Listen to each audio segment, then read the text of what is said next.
ചോറിന് കഴിക്കാൻ കൂട്ടാനൊന്നും ഇല്ലെങ്കിൽ, അല്ലെങ്കിൽ ഇപ്പോൾ പെട്ടെന്നൊന്നും തട്ടിക്കൂട്ടാൻ സമയമില്ലെങ്കിൽ, അല്ലെങ്കിൽ ഇപ്പോൾ കൂട്ടാൻ വെക്കാനൊന്നും ഇല്ലെങ്കിൽ തന്നെ ഉണ്ടാക്കാൻ പറ്റിയ ഒരു അസൽ ചമ്മന്തിയുടെ റെസിപ്പിയുമായിട്ടാണ് വന്നിരിക്കുന്നത്. ആദ്യം തന്നെ ഇതേപോലെ ചെറുള്ളി നന്നായിട്ടൊന്ന് പൊളിച്ച് സെറ്റാക്കി എടുക്കണം.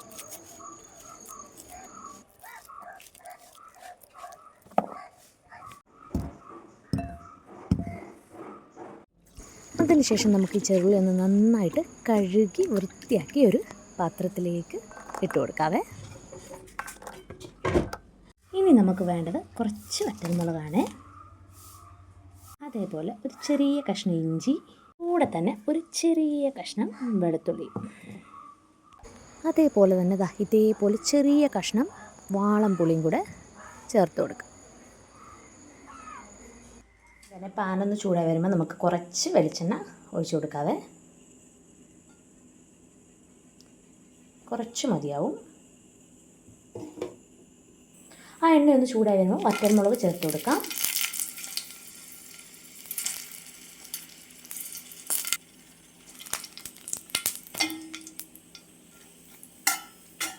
അതൊരു പാദ്യം ഒരു വെട്ടുന്ന സമയത്ത് നമുക്ക് ഇഞ്ചിയും വെളുത്തുള്ളിയും ചേർത്ത് കൊടുക്കാം. ഞാൻ ഇഞ്ചി 2 കഷ്ണങ്ങളാക്കിയാണ് ചേർക്കുന്നത്.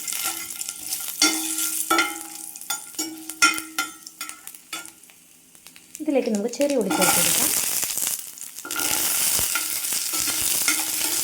നന്നായിട്ട് വഴറ്റിയെടുക്കണം.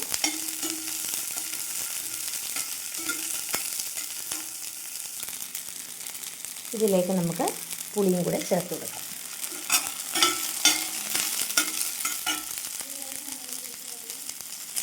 കൂടാതെ കുറച്ച് കറിവേപ്പിലയും കൂടി ചേർത്ത് കൊടുക്കാം. അപ്പോൾ നന്നായിട്ടൊന്ന് വഴറ്റിയെടുക്കണം കേട്ടോ. കറിവേപ്പിലയും കൂടെ ഒക്കെ ചേർത്തതിന് ശേഷം നന്നായിട്ട് വഴറ്റിയെടുക്കണം.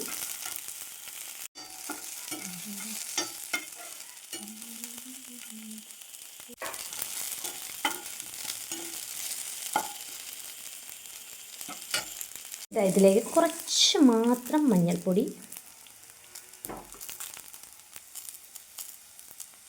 അതേപോലെ കുറച്ച് മാത്രം മുളക് പൊടി, കുറച്ച് കായപ്പൊടി ചേർത്ത് നന്നായിട്ടൊന്ന് ഇളക്കാം. ഇനി ആവശ്യത്തിനുള്ള ഉപ്പും കുറച്ച് മാത്രം ചേർക്കാം. ഇളക്കി മാറ്റാം. ഇനി നമ്മൾ ഈ പ്രിപ്പയർ ചെയ്ത് വെച്ചിരിക്കുന്ന ഐറ്റത്തെ നല്ലൊരു ഇടികല്ലിനകത്തോട്ട് ഇട്ട് നന്നായിട്ട് ഇടിച്ചിടിച്ച് ചമ്മന്തി പരുവാക്കി എടുക്കാനായിട്ട് പോവാണ് കേട്ടോ. അപ്പോൾ ഇതേപോലെ നമുക്ക് നമ്മുടെ ഇടികല്ലിനകത്തോട്ടൊന്ന് ചേർത്ത് കൊടുക്കാം. ചേർത്തതിന് ശേഷം നമുക്ക് ഇടിച്ച് തുടങ്ങാം.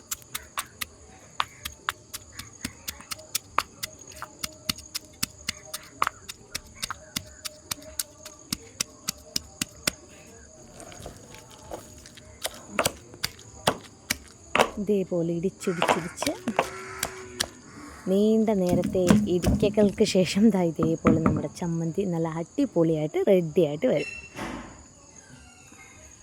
നമ്മൾ പെട്ടെന്ന് എവിടെയെങ്കിലുമൊക്കെ പോയിട്ട് വരുമ്പോൾ കൂട്ടാനൊന്നും വയ്ക്കാൻ നേരമില്ലാത്ത സമയത്ത് പെട്ടെന്ന് ഉണ്ടാക്കി ചോറ് കഴിക്കാൻ പറ്റിയ ഒരു ഐറ്റം തന്നെയാണ് കേട്ടോ ഇത്. അപ്പോൾ ഞാൻ ഇതേപോലെ നിന്ന് നമ്മുടെ ഇടികല്ലിനകത്തു നിന്ന് എടുത്തിട്ട് ഡയറക്റ്റായിട്ട് മറ്റ് പാത്രത്തിലോട്ടൊന്നുമല്ല മാറ്റുന്നത്, നല്ല കുത്തരി ചോറിലേക്ക് അങ്ങ് വെച്ച് കൊടുക്കുകയാണ് കേട്ടോ. എനിക്ക് നല്ല വിശപ്പുണ്ടായിരുന്നു. അപ്പം ഇതിൻ്റെ രുചി, വിശപ്പും കൂടെ ഉണ്ടെങ്കിൽ പിന്നെ പറയണ്ട, ഭയങ്കര രുചിയുള്ളൊരു ചമ്മന്തിയാണ് കേട്ടോ. നിങ്ങൾ കണ്ടില്ലേ അതിൻ്റെ ഒരു കളറും, കാണാൻ നല്ല ഭംഗിയാണ്, അതുപോലെ തന്നെ കഴിക്കാനും നല്ല ടേസ്റ്റുള്ള ഒരു ചമ്മന്തി തന്നെയാണ് കേട്ടോ ഇത്. എത്ര പാത്രം ചോറ് തിന്ന് തീർക്കാമെന്ന് ചോദിച്ചാൽ എനിക്കറിയില്ല, അതുപോലെ ടേസ്റ്റുള്ള ചമ്മന്തിയാണ്. അപ്പം നിങ്ങളെല്ലാവരും ഇതൊന്ന് ട്രൈ ചെയ്ത് നോക്കണം. എന്നെ സപ്പോർട്ട് ചെയ്യണേ. ബൈ.